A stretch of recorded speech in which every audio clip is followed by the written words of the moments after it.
सुन्नी इत्तेहाद council की मखसूस नशिस्तों से मुतालिक इलेक्शन कमीशन ने अहम इजलास कल तलब कर लिया। इलेक्शन कमीशन के लॉ विंग ने मखसूस नशिस्तों की तकसीम पर काम भी शुरू कर दिया।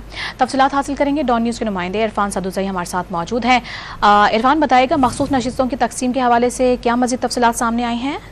जी, इलेक्शन कमीशन ने जो फैसला दिया है सुन्नी इत्तेहाद काउंसिल को जो मखसूस नशिस्तें ख़वातीन और अक़लियतों की ना देने का, उसके बाद जो ये नशिस्तें तकसीम होनी है, ये 77 नशिस्तें हैं जो बाकी सियासी जमातों में तकसीम होनी है। और इसके हवाले से जो तकसीम का फार्मूला है वो तय करने के लिए कल जो इजलास बुलाया गया है उसमें जो कानूनी और आईनी माहिरीन शिरकत करेंगे इलेक्शन कमीशन में, और खास करके जो सेक्रेटरी इलेक्शन कमीशन है वो कमीशन को ब्रीफिंग देंगे कि किस तरह ये फार्मूला तय होगा और कितनी नशिस्तें किस जमात को मिलेंगी। तो इस बात का तफसीली जायजा लिया जाएगा और कल इसके ऊपर ब्रीफिंग रखी गई है जिसमें लॉ विंग के नुमाइंदे भी शरीक होंगे, कमीशन के मेंबरान भी होंगे और चीफ इलेक्शन कमीशन जो है कमिश्नर जो है वो इस सारे इजलास को प्रेजाइड करेंगे और ब्रीफिंग लेने के बाद वो मीडिया को आगाह करेंगे।